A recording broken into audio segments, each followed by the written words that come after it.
Good morning. I'm out and it is early. It's probably 4 o'clock by now. But why am I out here at this time? Well, it's been as 106 yesterday. That's a pretty good reason, isn't it? But the second best reason is you can drive if you're having some issues with your fence, you can drive the fence when it's dark like this, and you can see where it's illuminating, or it's arcing, or it's popping.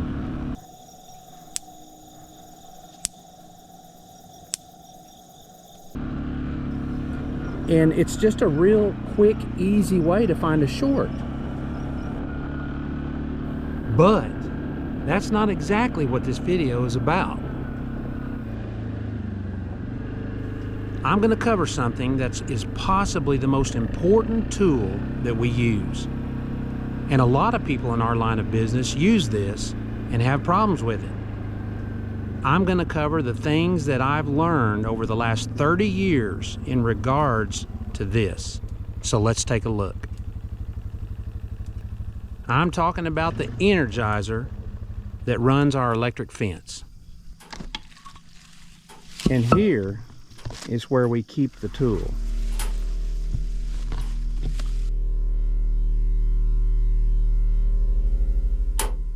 Now, I'm not touting any specific brand. We've run Gallagher's. We have run, there's another solar, Patriot solar chargers, and they're fine. But for the amount of fence that we have and the importance of that fence to be hot, we like the Speed Rights. We like the Stay Fix. I think they're the same company. And so we just really, really like those. This is a new charger. It's hot. It's very hot, which is what we want. We're driving lots of fence right now, and so we need it hot. The Energizer should be your most expensive individual thing that you purchase for your electric fence. It's that important. It's the motor in your car. You can either get a 1.3 liter for a Samurai, Suzuki Samurai, or you can get a diesel on one of the new Fords, a 6.7 diesel.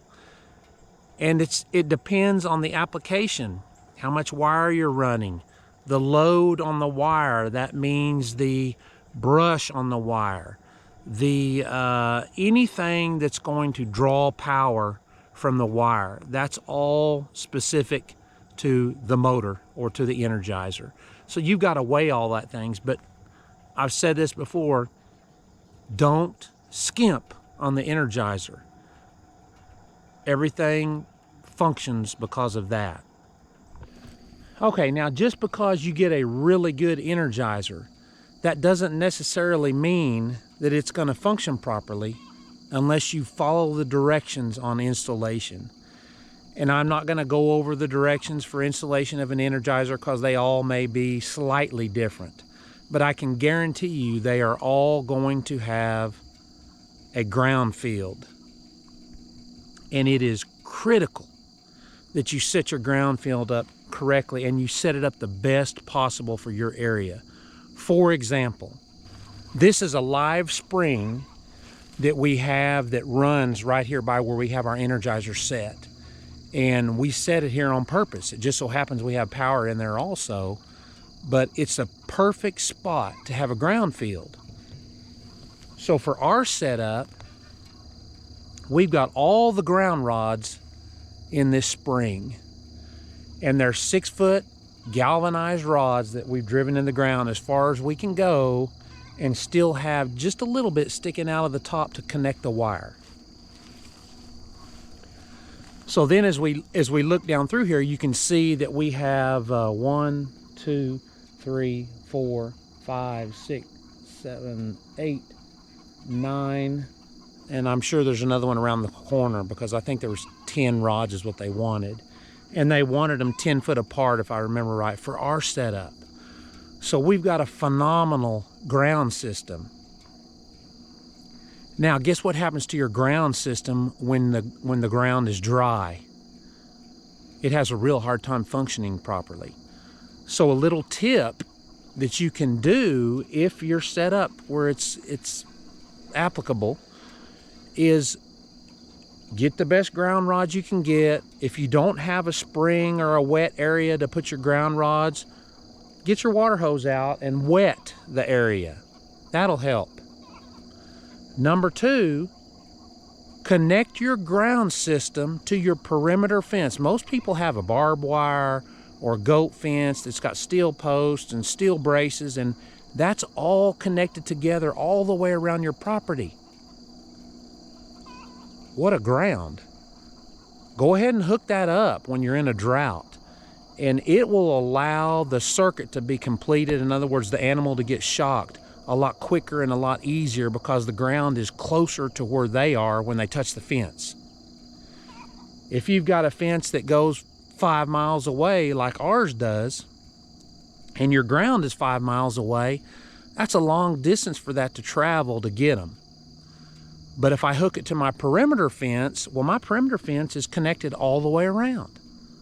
So my ground is almost right there anywhere something touches it. So that will help you tremendously in a drought, and it does us. But still, all of that is meaningless if you don't have a good energizer and you don't spend the money on a good energizer. It should be your biggest investment for your fence. Okay, the short and sweet on how to debug the fence. And this is really for World's Greatest. This is for Lisa. She is constantly worried about if something happens to me, how is she going to debug the fence if it needs to be debugged? How is she going to move the cows if she needs to move the cows? You know, all that kind of stuff. And I just tell her just go throw the gates and leave them open until somebody can help her. But she asked me when I told her I was fixing to do this video on the most important part, the most important tool really on our ranch. She said, do me a favor and just talk a little bit about how to debug it. And that will help me, and I think it'll just help her peace of mind more than anything else. She's already putting me 6 feet under, and I'm in pretty good health. So anyway, let's take a look at that. So on our fence, we've got a line. Our main line comes down through here, and you can hear it popping on some of these trees. They need to be cleaned out. I was hoping the goats would kind of get that, and they have, but it's popping on the stems. But the first junction it comes to where the power splits, it goes this way, and you can see it goes up to that electric pole or old electric pole, and it goes across, and then I don't know if you can see the line over there or not, but it goes on across that way, and it heads off that way. The other part, it connects right there, and it goes across this low water crossing and heads straight all the way down to the 3-wire where the goats are. So you come out here one morning and you've got an issue with your fence. Go to your first junction where everything splits and check every line with your fault finder. The line that has the most amps, if you've got a problem, it'll be a significant amount of amps. The line that has the most amps is the direction you need to go to find your fault. Think of this as water flowing in. It's going to be leaking a little bit one direction. It's going to be leaking a lot the other direction. Okay, so you see that 19 with the arrow pointing to the right? That means that if there's a fault, it's going that way. That's the direction the water flow is going, the power is going. The number represents how much it's leaking. Okay, so let's look at it again. 18, 18, 19. Okay, now let's check the other direction.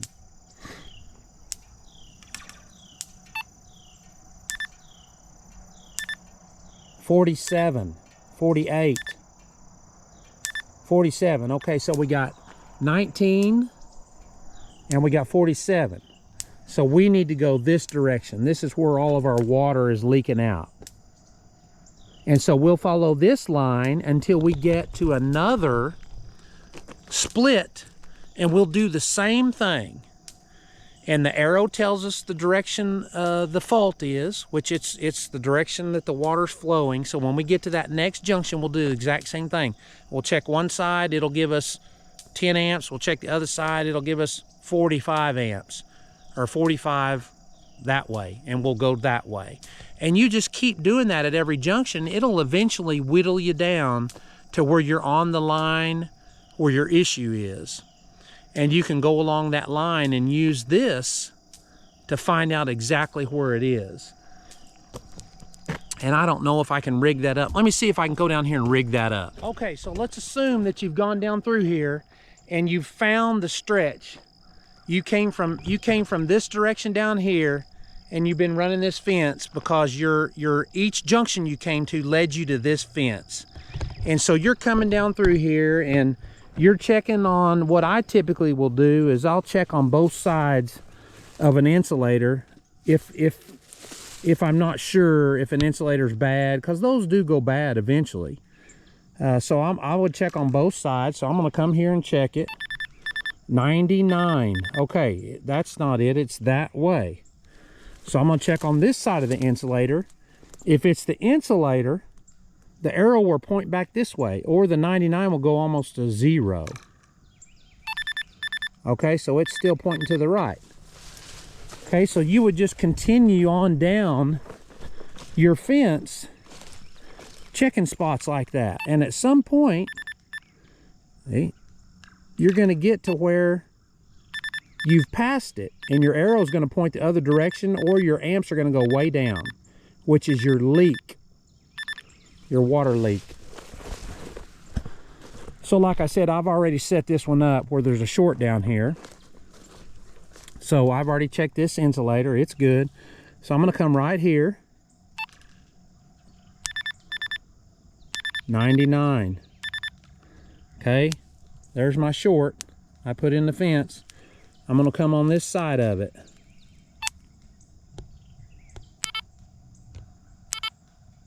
You see how the direction changed? And the amps went way down. Look at the voltage, it's way down. Okay, so there's the short. So you got to fix your fence. Here's the tricky part. I'm not really sure how I want to do this. Ooh. I wonder if I can just do that. There we go. Okay, got it off. So now let's check it again.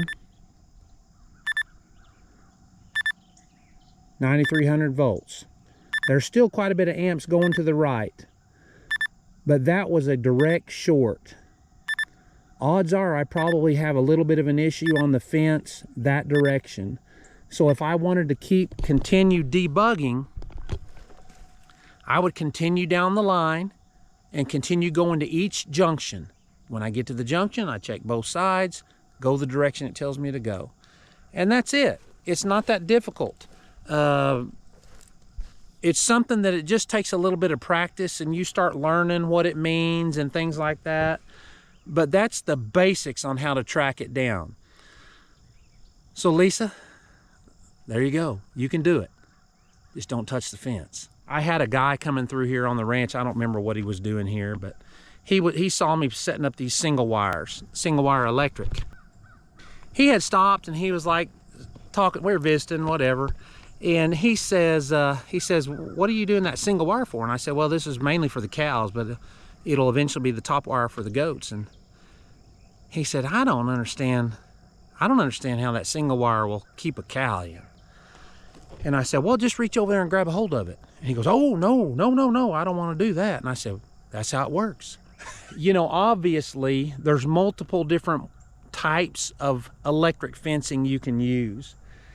We've used poly wire, which is the white wire that you roll out and then you roll back up, and that works fairly well. Where we are getting into an issue with it is the deer. And there's a certain time of the year, and it's usually September, anywhere from September through December, end of December. I don't know. The bucks just seem to look for that stuff, and they like to roll it up on their antlers. It's a wreck. And so I've kind of got to where I roll that stuff up that time of year. But it is a type of wire that you can use, and it works well for just putting something out real quick and being able to kind of control where the cattle are. If you've ever seen us pin the cattle, we use a single wire electric as we're taking them to the pens, and it's never hot, and we've never had one breach right there. So look at some of that video. I'll have Lisa put it in the end card at the end or something like that. But it's amazing, because you've got quite a few animals, and they don't necessarily want to go to the pens, and they don't touch that thing. So polywire is good. You've seen, I just got done talking about the single wire and how we use it, and it works well. And then we built 3 wires down here for the goats. And that was early on, because I really thought we were going to have the 3 wire to control them. And it still may be a 3 wire. But based on utilizing the polywire during the summer with the goats, it's a 2 wire. And it works fine. So that application is potentially going to change and not be as difficult as the 3 wire. So, you know, it's a phenomenal tool, the electric fence is, that you can use in your operation. And the cost is not as high as the other fencing. But, you know, it's an option. And we like it. But the electric energizer is the most important part. So think about that before you go buy one. Really do your research on it, and figure out what size you need, and then figure out what brand you want. So thanks for watching. I hope you enjoyed it, and I hope it helps. And we are going to continue, not necessarily back to back, but we're going to continue throwing out some of our most valuable tools that we use on the ranch. And they may be fairly expensive, or they may cost small dollars. So stay tuned if you want to see some of that. And everything we talk about is going to be based on, you know, 30 years of experience, and just really what we've whittled it down to. This is what you need. You know, you don't need any of this other stuff. So anyway, watch for that, and thanks again. We'll catch you next time.